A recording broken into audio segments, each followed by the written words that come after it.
Continuation of Chapter 7.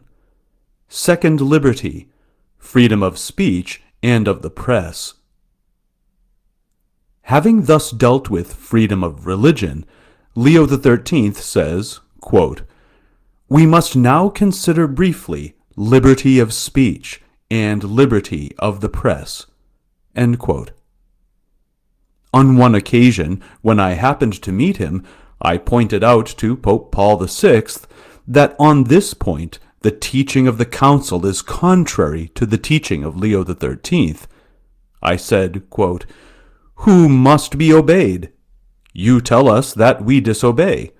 But if I obey what Vatican Council II says, then I must disobey Pope Leo XIII, Pope Pius XI, Pope Gregory XVI, and Pope Saint Pius X.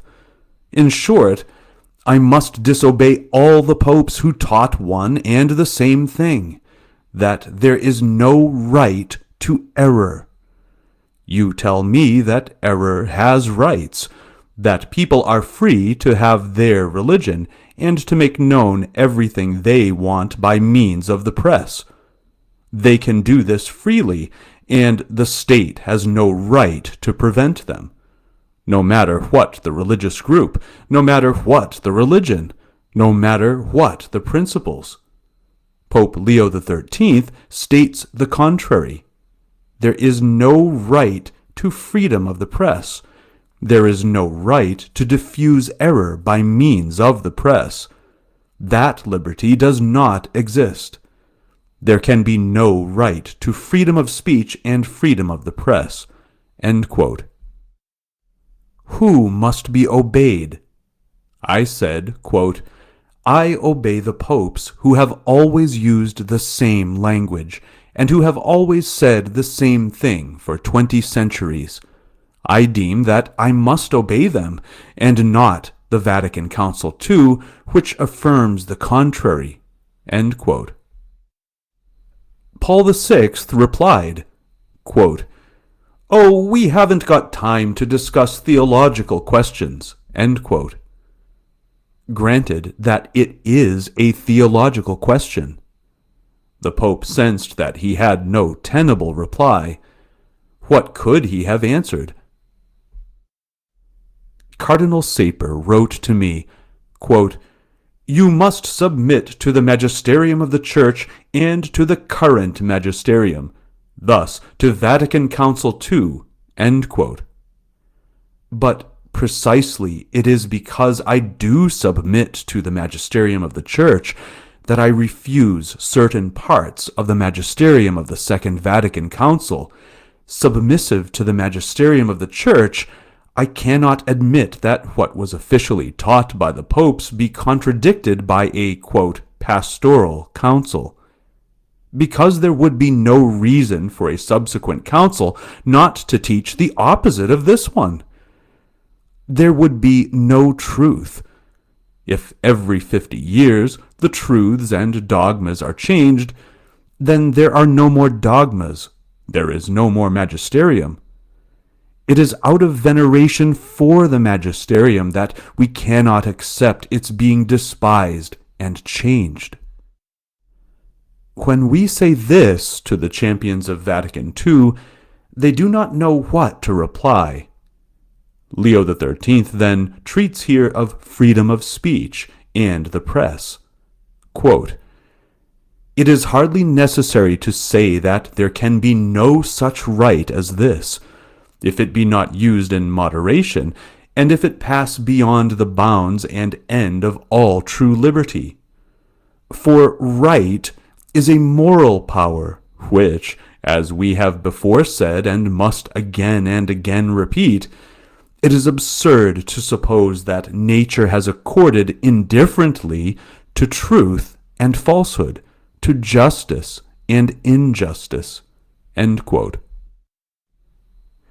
Yes, only truth, Only justice have rights, because right is founded upon God himself, and God is truth and virtue.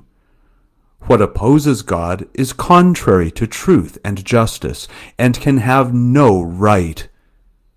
Some pretend that it is ridiculous to say that truth and justice have rights, and that error and vice have no rights. Only persons have rights, and not ideas. But when one says that truth has rights, one thinks of God, hence of a person, of persons, of the Blessed Trinity, and not of abstract truth, of course. When a government is overthrown, the first thing claimed by the self-styled sovereign people is freedom of the press. One knows that this is often just a manner of speaking. In the lands of, quote, liberty, the so-called people's democracies, there is really the tyranny of democracy.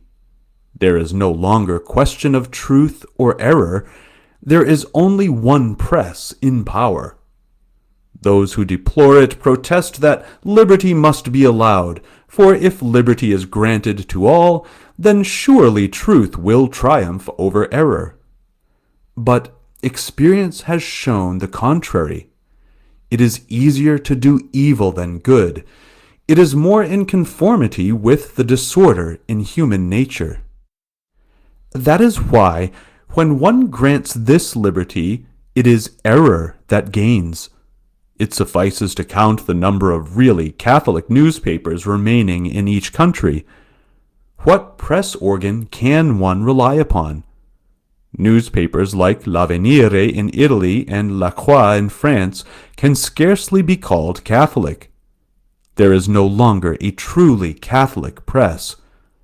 This is what happens when liberty is allowed. Error takes the upper hand, and the press exerts considerable influence, and Pope Leo XIII had no inkling of television.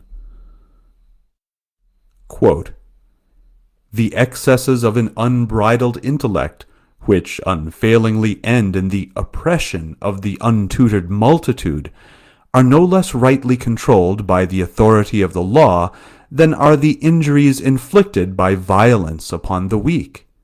And this all the more surely, because by far the greater part of the community is either absolutely unable, or able only with great difficulty, to escape from illusions and deceitful subtleties, especially such as flatter the passions.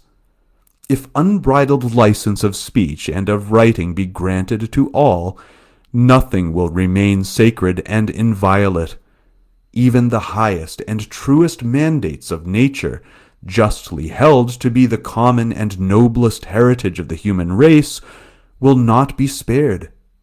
Thus, truth being gradually obscured by darkness, pernicious and manifold error, as too often happens, will easily prevail."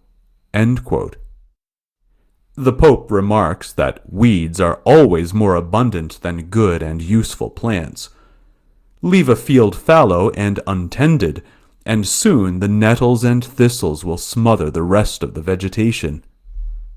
Quote, "Liberty will ever be more free and secure in proportion as license is kept in fuller restraint. In regard, however, to all matters of opinion which God leaves to man's free discussion, full liberty of thought and of speech is naturally within the right of every one." End quote. Clearly, one can leave men free to discuss matters that do not pertain to faith and morals.